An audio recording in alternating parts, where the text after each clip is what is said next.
Blue Destiny is set within the Universal Century 1 Year War timeline. It starts off with some strange lady sending out a psychic plea. Someone stop me, hurry please, destroy that blue mobile suit. Who is this woman and just what is this blue suit she's speaking of? In the next few panels we are introduced to our main crew, Philip Hughes, who is clearly the loudmouth wisecracker of the group, Samantha Furious, who seems the more calm collective type, and then our main star ace pilot of the manga, 2nd Lieutenant Yu Kajima. While attacking a Xeon base, our team have no idea that nearby lurks that blue monster mobile suit, which seems to be undergoing some testing, only for the pilot to lose control as if someone else is controlling it. It seems to go into some devil mode, and this panel makes it look demonic, as it totally takes apart the Federation's RGM-79s with ease. It takes our crew all they have to take out what was actually Mobile Suit Blue Destiny Unit 1, but the battle leaves them with more questions than answers. This manga gripped me within the first 10 pages. I was already into it. The characters and the art were all great, and no surprise the RX-79BD1 became one of my favourite suits with an introduction like that. It only gets better the more you read, adding suits like the Ifrit Custom and many more interesting characters and mobile suits. If you're going into this expecting some kind of MechWarrior game, then you're going to be disappointed. This is the complete opposite of that. Gundam Blue Destiny is a fast-paced arcadey mech shooter, and that's why I love it so much. By pressing down the Z button you will bring up the score.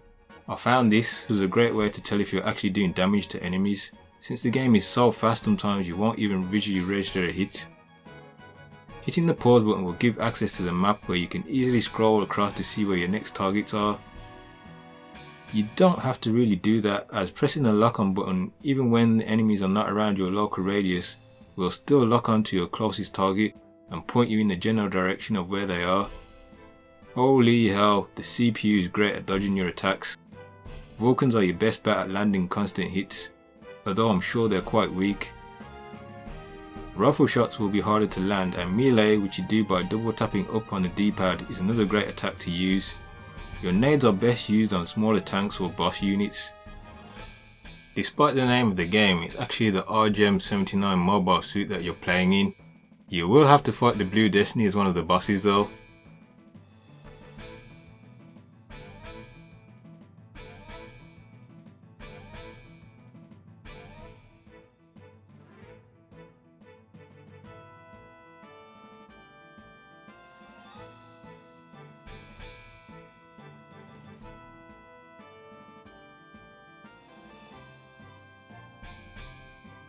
The third mission is where the game level spikes somewhat, as you have to protect these oil containers from being blown up, while dealing with a bunch of Zakus, and then later on some asshole Dom will show up and give you more trouble.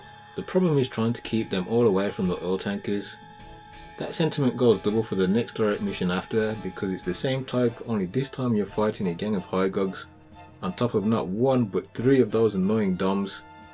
I can't hate on the Hygogs, well, because it's the Hygog. I've always been a fan of that suit. Pity you can't play it in this game. This mission will be the toughest you face so far and is actually the last mission in episode 1. But I found it was here where your skills will take that next leap.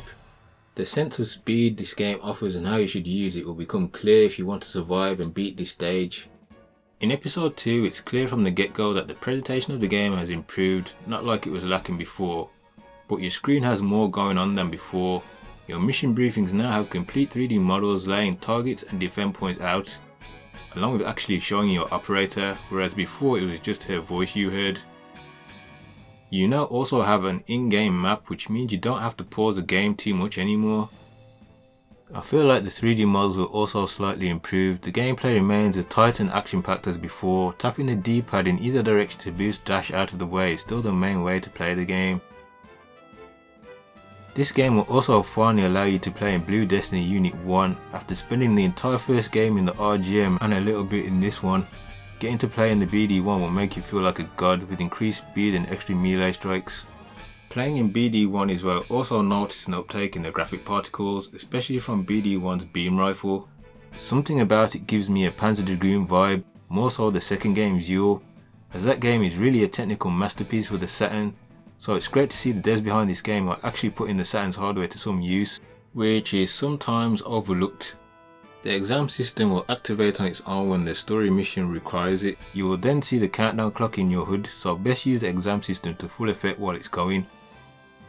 I should mention here that this game has no blocking. Your whole defense game is based on your movement. This game is all about speed and mobility. It's a free flowing game and it's what you must use to your advantage whether you're on the attack or trying to dodge attacks. You can also use the SEGA Saturn twin sticks on this game to help give it even more of an arcade feel. And it's a good job too because the mobile suits you face in here will become more deadly and smarter. Your hands will begin to sweat as the intensity builds up. You'll zone out and be totally into the game in those moments. This was even more the case with the final showdown on this disc between Blue Destiny Unit 1 and the E3 Custom. With both suits activating exam systems, the rapidness we were fighting at was insane.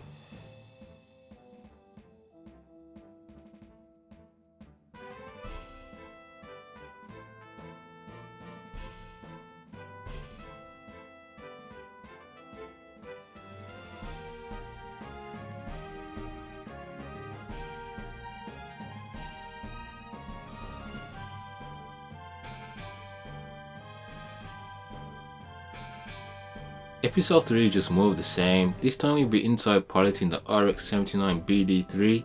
It handles just as well as the previous suits. You will find yourself fighting in bases and open areas. The bases are perhaps more fun as there's a level of destruction you can bring to the buildings around you. It makes the battles more dramatic. That is until you reach space, then one of the stages is more like a dungeon crawler. This requires a different tactic from you. With your map disabled and being stuck in a confined area, you will have to use caution here. The mobile suits in here, while not normally tough, will use the environment against you. This is where the sound design works so wonderfully. You'll have to listen out for footsteps of other mobile suits to guide you towards them, and then duck and back off behind the walls for cover while you take them out. During battles it's easy to lose your bearings, but if you look on the floor you will see the devs actually put arrows on the floor, so you can actually never go the wrong way. Truly smart game design there.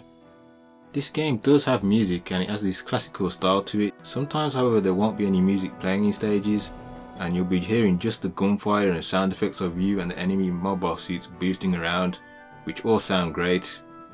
Mission lengths go for the right amount of time. You'll never feel like anything is a drag. It's hard for me to say which episode I enjoyed the most. I had fun with all of them.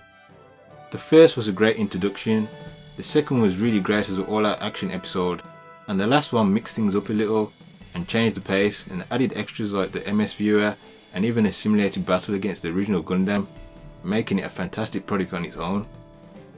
I'll probably just about give it to episode 2, but all 3 episodes are a blast to play through. This game isn't without its faults. As much as I love it, there is some notable pop-ups here and there. It doesn't happen enough to bother me, but it could be an issue for some. I've played the games that much, I've already compensated for any errors in play it might cause me. The packaging that these games come in is also from the school of excellence. They feel like small books rather than calling them a manual and dual case. The Saturn has quite a few well designed game boxes from limited special editions, but the Blue Destiny boxes have to be one of the finest crafted set of boxes to own. You can tell a lot of love went into making these, and as a Gundam fan that pleases me greatly. As if you haven't guessed already, I love the Manga and the Saturn games. It's the reason why I wanted the Saturn in the first place. I can't think of another system where I'll put a Gundam game at the top of my list of why I wanted that system. But for the Saturn, Blue Destiny was it. Needless to say, this is a required purchase, or at the very least you need to play it some way. There's a misconception that all Gundam games suck, and some do, but this sure isn't one of those. They don't make them like they used to. As always, thanks for watching and catch you next time.